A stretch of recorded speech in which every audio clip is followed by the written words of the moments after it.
மணி வேற 6 மணி ஆச்சு. அவருக்கு வேற குளுக்கோஸ் ஏற்றணும்.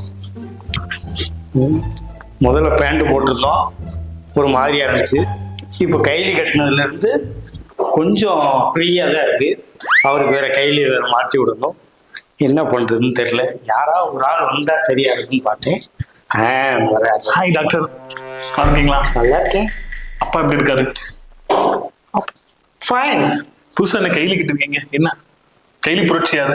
இல்ல, அப்பா வந்து கைலி கட்டியிருக்காருன்றதுனால நாங்களும் கைலி கட்டிட்டோம்.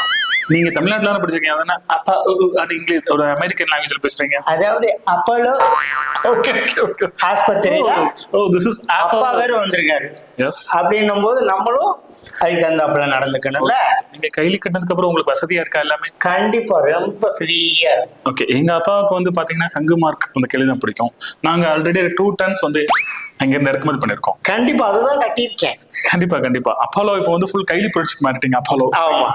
ஓகே டாக்டர் ஒரு முக்கியமான விஷயத்தை பத்தி உங்களை டிஸ்கஸ் பண்ணலாம்னு வந்தேன். சொல்லுங்க. ஆக்சுவலா எங்க அப்பா இப்போ ஹாஸ்பிட்டல்ல இருக்காரு இல்லையா? கண்டிப்பா. நீங்க என்ன ஸ்பெஷலிஸ்ட்? நான் வந்து எல்லாத்துக்குமே ஸ்பெஷலிஸ்ட் தான். பார்த்தாலே தெரியுது. எல்லாத்துக்குமே ஸ்பெஷலிஸ்ட். எங்க அப்பாவை கண்ணும் கருத்துமா பாத்துக்கங்க டாக்டர். பாத்துக்குவோம். அதுக்காக 4 நர்ஸ் உள்ள சுத்தி வச்சிருக்கேன். 4 நர்ஸ். Okay doctor. அதாவது அப்படின்றதுல உட்காந்துருவாங்க. டாக்டர் டெய்லி வந்து நியூஸ்ல வந்து நம்மளை பத்தின எங்க அப்பாவை பத்தின கேள்வி கேட்டு கொலையா கொள்றாங்க டாக்டர். இன்னைக்கு கூட அக்கா சமலி சவுந்தரராஜன் இருக்காங்க இல்லையா, ஒரே ஒரு கேள்விதான் கேட்டாங்க. அக்கா கேட்டிருக்காங்க. ஆமா, அந்த கேள்வி கேட்டதுல இருந்து தமிழகமே ஆடி போயிருக்கு டாக்டர். நியாயமான கேள்வி கூட. ஆமா, ஆடணும்ல, ஏன்னா முதலமைச்சர் இல்லையா? ஆமா டாக்டர். என்ன கேள்வினா சொல்லுங்க. அதாவது அரசு மருத்துவமனைகள் உலகத்தரம் வாய்ந்ததுன்னு சொல்றீங்க, ஆனா ஏன் அப்பாவை கொண்டு போய் அப்போலோல சேர்த்திருக்கீங்கன்னு ஒரு கேள்வி கேட்டாங்க டாக்டர். அரசு மருத்துவமனையில வந்து அரசாங்க ஊழியர்களுக்கு வேலை கிடையாது. இவர் வந்து முதலமைச்சர், அதனால இவரை வந்து நாங்க தனியா தான் ட்ரீட் பண்ணுவோம். ஏன்னா கூட்டம் ஆயிரும்ல, அதனால அப்போலோ. டாக்டர் நீங்க சுகாதாரத்துறை அமைச்சர் வரைய பேசுறீங்க டாக்டர். அவர் அமைச்சர் அதுக்கு விளக்கம் கொடுத்திருக்காரு டாக்டர்.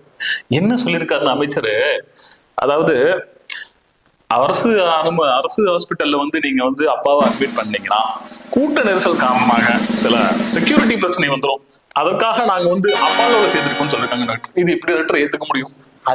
அதுதான் சொல்ல வரேன். என்னன்னா, இங்க வந்து அவருக்கு வந்து கொஞ்சம் காத்தோட்டமா கையிலாம் கட்டி ஃப்ரீயா இருக்காரு. அங்கெல்லாம் போயின்னா அவர் முதலமைச்சர்னு யாரும் நம்ப மாட்டாங்க. கையில கட்டிட்டு போன முதலமைச்சர் நம்புவாங்களா? கண்டிப்பா டாக்டர். அவர் டெய்லி ஒவ்வொரு போட்டோ விடுறதும், விதவிதமா கையில் போட்டோ விடுறதும், கோப்புகளை வந்து வீட்டுக்கு ஹாஸ்பிட்டல் உட்காந்து பாக்குறதும். நல்லா பாருங்க, கண்ணாடி போடாம அவர் இருக்க மாட்டாரு.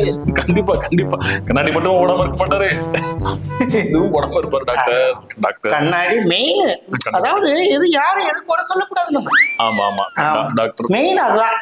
நாங்க வந்து அரச கூட நம்பல, உங்களை நம்பி இருக்கோம். Apollo doctor. கண்டிப்பா அனுப்பிடுவேன். எங்க அனுப்பிடுவேன், அவ்வளவுதான், வேற ஒண்ணும் கிடையாது. ரொம்ப நன்றி. சீக்கிரம் அனுப்புங்க டாக்டர். கண்டிப்பா அனுப்பிடுவேன். அதனால நீங்க பயப்படையான பொதுமக்கள் யாருமே கவலைப்பட வேண்டாம். எல்லாருக்கும் என்ன நினைக்கிறீங்களோ அது நடக்கும். தேர்தல் டைம் இல்ல, நாம நடத்திடுவேன். அனுப்பிடுவேன். அப்புறம் தாக்கி படிச்சிருக்கேன். ரொம்ப நன்றி டாக்டர். ரொம்ப நன்றி. கண்டிப்பா கண்டிப்பா.